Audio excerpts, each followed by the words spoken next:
yang saya kira agak lucu tapi umum, karena banyak masyarakat juga yang berpikir nanti kalau kita belajar filsafat ditakutkan kafir, ditakutkan ini. Ya saya tidak menyalahkan, karena memang orang yang berkata demikian tidak paham tentang seluk-beluk filsafat. Namun pada dasarnya apapun ilmu yang kita pelajari itu tidak ada yang sifatnya akan menjauhkan kita kepada kepercayaan kita. Yakinlah gitu.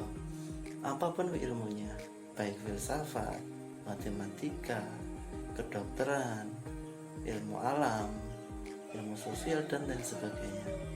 Kalaupun ada orang yang kemudian belajar filsafat misalnya, kemudian dia jadi kafir, atau kemudian dia murtad, atau kemudian dia tidak beragama, itu hanya sebagian kecil. Mungkin perbandingan antara 1000 banding 1. Jadi dari 1000 orang yang belajar filsafat cuma 1 yang kafir. Perbandingannya sangat kecil. Jadi bagi teman-teman sekalian yang ingin belajar filsafat, silahkan belajar. Tapi yang bilang demikian itu adalah guru saya, Cak, gitu kan. Orang yang sudah berpendidikan, sudah sarjana dan lain sebagainya. Jadi gimana yang sebenarnya gitu. Kan kadang-kadang teman-teman bingung di situ. Nah teman-teman, jadi orang-orang yang memandang filsafat dengan sebelah mata, selain mereka memang tidak paham tentang filsafat, pada dasarnya memang mereka memandang filsafat hanya dari satu sisi, yakni dari segi produk pemikiran. Kalau pas kita mempelajari filsafat terus kemudian dapat suatu tokoh filsafat yang kebetulan ateis atau kemudian tidak beragama, nanti yang timbul dalam pikiran kita, dalam mindset kita adalah filsafat itu dicetuskan oleh orang yang tidak beragama gitu.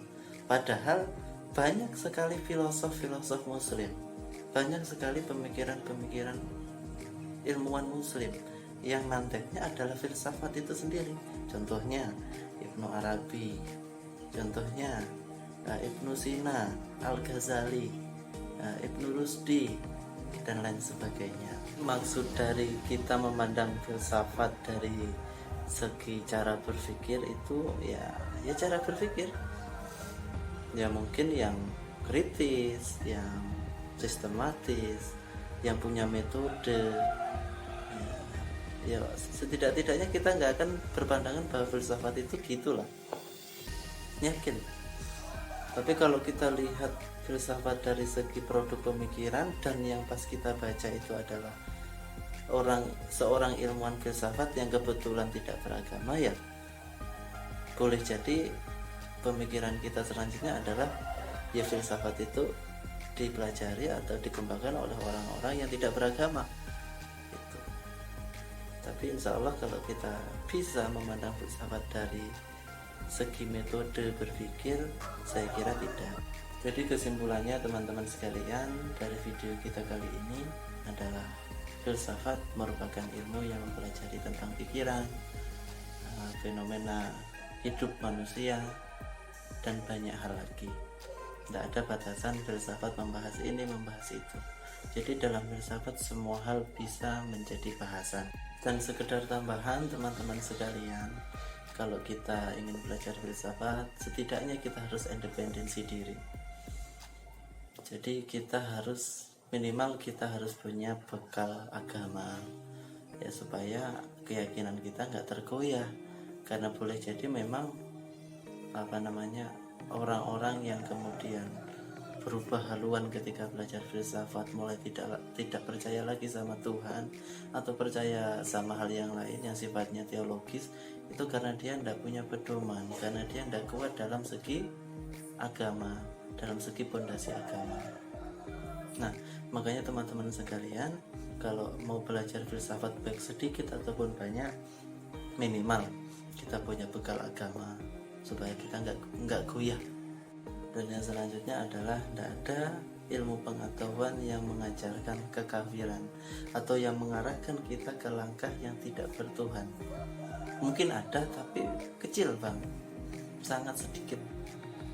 Termasuk filsafat itu ndak akan kok mengarahkan kita ke arah yang ke sana. Jadi jangan pernah takut, belajarlah filsafat. Kalau bagi saya, belajarlah filsafat, karena dengan filsafat secara tidak langsung kita akan terlatih, kita akan terlatih untuk berpikir yang lebih baik, yang lebih kritis. Makanya jangan heran kalau teman-teman ketemu dengan orang filsafat, orang itu kelihatannya aneh, beda dengan yang lain. Misalnya ya sering nanya, sedikit-sedikit nanya, ya karena memang dalam filsafat sendiri itu dituntut untuk sering bertanya, untuk kritis. Itu ya, nanti persoalan antara kritis dan bodoh akan kita bahas di video kita selanjutnya ya. Itu pun kalau teman-teman ingin kita membahasnya. Mungkin sampai di sini dulu perjumpaan kita teman-teman mengenai sedikit tentang filsafat. Kita berjumpa lagi dalam video-video kita yang lain, dalam pembahasan tentunya yang lebih seru. Sampai jumpa, silahkan like jika suka, komen jika ingin mengkritik atau memberikan saran, dan subscribe. Dengan subscribe teman-teman artinya membantu channel ini agar lebih berkembang ke depannya. Sekian dari saya. Assalamualaikum warahmatullahi wabarakatuh.